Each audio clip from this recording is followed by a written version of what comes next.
Kaç Ekim'de? Abi 3-4 Ekim. İsrail. Bugün Filistin toprakları ve Gazze bir kez daha Siyonist İsrail terör devleti tarafından havadan ve karadan kuşatma altına alınmış, hedef ayırt etmeksizin çoluk, çocuk, kadın, yaşlı, binlerce sivil insan şehit edilmiş ve edilmeye devam ediyor. Siyonist yönetim tarafından barbarca ve alçakça bir savaş stratejisi izlenerek en şiddetli savaşlarda bile rastlanmayacak bir canilik ve vahşilikle halkın su, elektrik, gıda ve akaryakıt gibi temel ihtiyaçlarının karşılanmasının bile önüne geçilmekte. Sağlık, ibadet ve eğitim alanları bombalanmaktadır. Dünyanın gözü önünde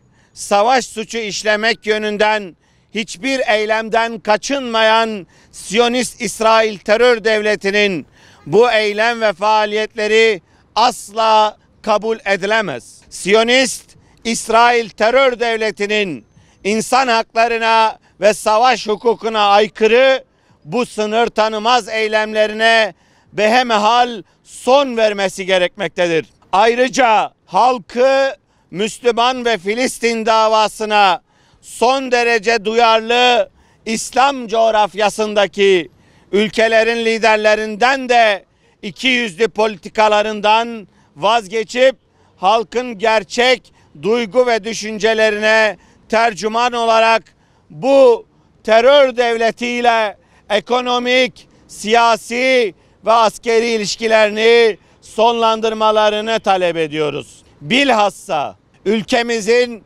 iktidar ve yöneticilerinden de karşılıksız kınama ve söylemlerden öte artık somut adımlar bekliyoruz.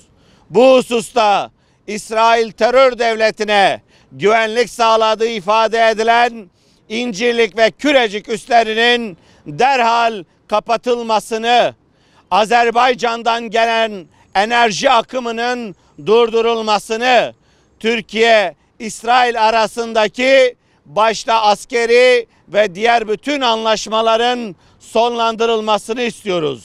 Şunun da bilinmesini isteriz ki toprakları işgal edilen, mülklerine çökülerek her türlü hakarete uğrayan ve yaşama hakkı elinden alınan mazlum Filistin halkı meşru müdafaa hakkına sahiptir. İşgalci konumdaki Siyonist İsrail terör devleti ABD gibi hamilerin de desteğiyle mazlum ve Müslüman bu insanlara karşı şiddet kullanarak devlet terörü uygulamaktadır. Bu terörist faaliyetler karşısında kıt imkan ve şartlarda onurlu bir direniş sergileyen Filistin halkını selamlıyoruz. Saadet Gelecek Meclis Grubu milletvekillerimizi mazlum Filistin halkı ile dayanışma ve İsrail'in terör ve soykırım eylemlerini yerinde inceleyip dünya kamuoyuna duyurmak için